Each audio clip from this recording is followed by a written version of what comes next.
guys, good morning. So, kung mapapansin nyo yung weather today, medyo binabayo tayo ng bagyong Paolo. It's been raining here and medyo concerned tayo kasi baka syempre mawala ng ilaw or kaya magkaroon ng issues sa internet. Pero salamat naman dahil naitawid natin tong araw na to and wala namang issues sa internet o kaya sa ilaw or sa kuryente. So last time I discussed about the burned out in a work from home setup. And for this video, I would like to talk about kung bakit ko pa rin pinipili yung work from home setup for the past 8 years of my career. So, hi guys, ako si Shalady and I'm your probinsyang VA working in the work from home setup for about 8 years now.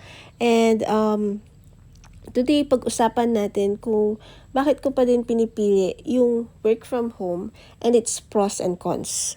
So, guys, alam nyo, dati nag-office setup din ako and corporate work. And sa totoo lang, okay din naman siya. Pero, syempre, yung pinaka ayoko doon is yung traffic talaga. So, I work in Manila where traffic jam is really horrible. And na-experience ko yung gigising ako ng 4 a.m. at uuwi ako ng 11 a.m. kasi sa 11 p.m. dahil sa traffic. So, alam nyo guys, ayoko talaga nung maaga kang gigising. Biyahe, pila, traffic, tapos uwi ka ng pagod. Traffic ulit. So, nung nag-work from home ako, dun ko talaga na-feel yung ibang pace ng buhay. So, mas tahimik, mas kontrolado ko yung araw. And hindi siya perfect ha, may hirap din. Pero sasabihin ko sa inyo kung bakit sa akin worth it pa rin yung work from home. So, unang-una talaga is yung commute. Walang commute dito sa work from home, syempre. So, yung dating ginugugol kong oras para sa biyahe, napunta na sa mga mas mahalagang gawain tulad ng matulog ka pa, extension ng tulog,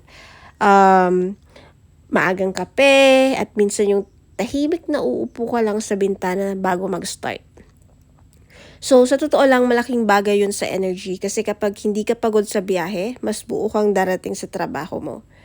Pangalawa is kontrolado mo yung schedule. So, kung kailan ka pinaka-focus, kung kailan ka pinaka-active, dun ko nilalagay talaga yung mga malalalim na task ko.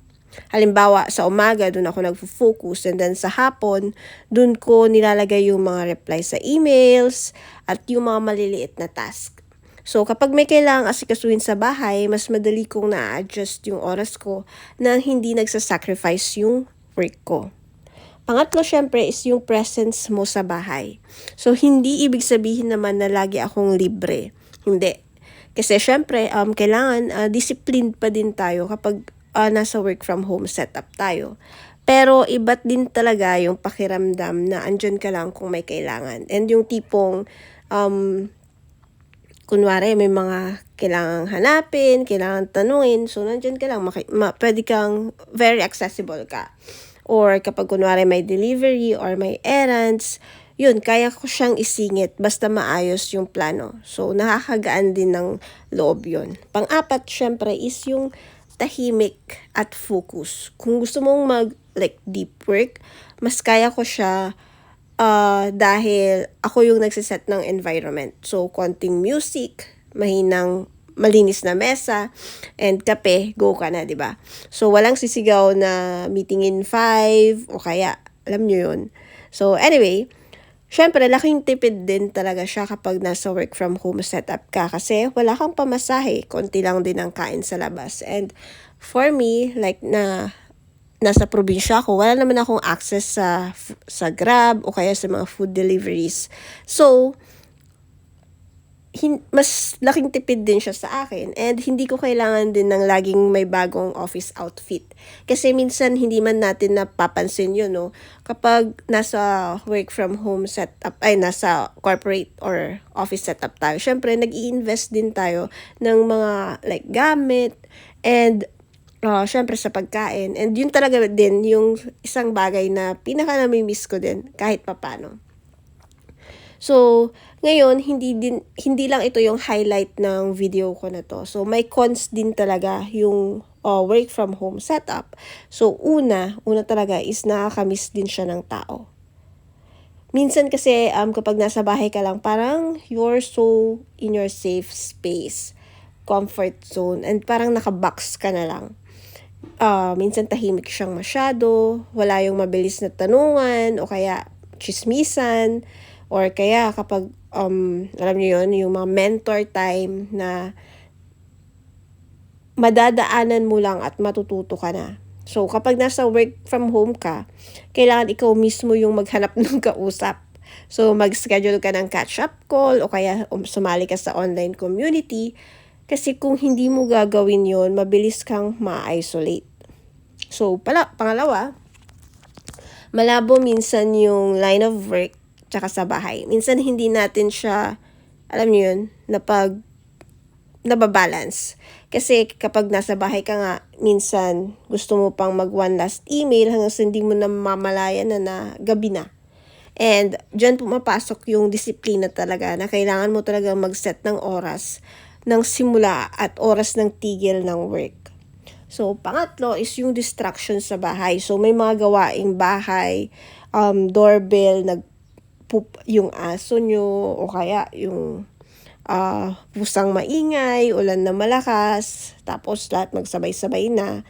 So, natutunan ko na bago ako mag-start, inaayos ko na yung pwedeng makaistorbo. So,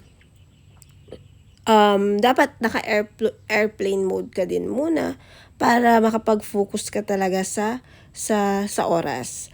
And pang-apat, internet and kuryente. Sa probinsya, minsan unpredictable yung internet natin or kaya yung kuryente. Though sa location naman namin hindi kaano. Pero, ayun, kung kaya ng budget nyo, maghanda lagi kayo ng UPS para hindi biglang patay yung computer nyo pag nasa kalagitnaan kayo ng work. Tapos, yun, panglima, hindi ka na nakikita araw-araw. Minsan may kapitbahay ako nagtatanong kung saan ba ako nag-work. Kasi nasa bahay lang din naman ako, hindi talaga ako lumalabas from like Mondays to Fridays. So, may time talaga na nasa bahay lang talaga ako, and may nagtanong sa akin, saan ka ba nag-work? Sa Manila ka ba? Hindi kita nakikita. Nasa bahay lang din naman ako. So, anyway, ayun, walang makakasilip sa mesa mo na para sabihin, uy, ang galing nito. Walang nakaka-appreciate nun. Ikaw lang talaga. Kaya ayun, minsan tinatry ko rin na lumabas-labas, and tinatry ko rin talagang mag-catch up sa mga kasama ko, like sa work, kasi dito lang din naman sila. So, ayun, ngayon, paano ko ba pinapatakbo yung araw-araw para hindi ako malunod and fall dito sa mga cons na to, no? So, dapat may start at stop. So, parang meron kang imaginary na pinto na bago ka pumasok, may maliit na routine. Like, dasal, tingin ka sa weather, kape, at konting maglista ka ng mga top 3 na gawain mo or work mo. Pag stop na, sinasara mo talaga yung shutdown checklist. Then, off na. So, hindi perfect yung araw, pero sinusubukan. And, set a daily at least 3 tasks na kailangan mong gawin. Huwag kang mag-set ng sobrang dami kasi hindi mo yun mauubos talaga. And kung pwede, mag-limit ka ng mga meetings kung lagi kang nasa meeting. So, kapag puno na yung araw mo ng tawag and wala ka ng lakas para sa work, ayan, lagyan mo ng buffer or pagitan.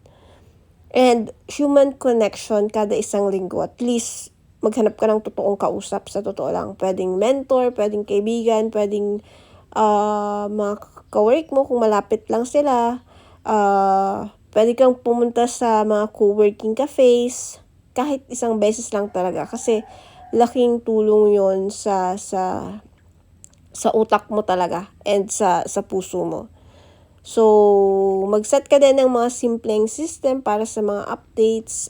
Like, sabihin mo, eto yung mga gawa ko. So, yun yung mga tips na ibibigay ko sa inyo. Guys, ito pala yung sopas na kinain ko for today's morning. And, ayan, gabi na ko. It's around 7 p.m. na ata. So, tapos na yung shift ko. Kasi, every Thursday, I'm shifting from 7 to 3 p.m. And ngayon, nag-aayos na ako. And, hindi na ako nakapag-video, guys, ng sobrang haba pa. Kasi, medyo maulan ngayon. I don't know, parang wala akong hindi ko siya na-capture ng maayos. Pero, yeah, see you guys on my next episode and thank you ulit sa panonood ninyo. Bye-bye!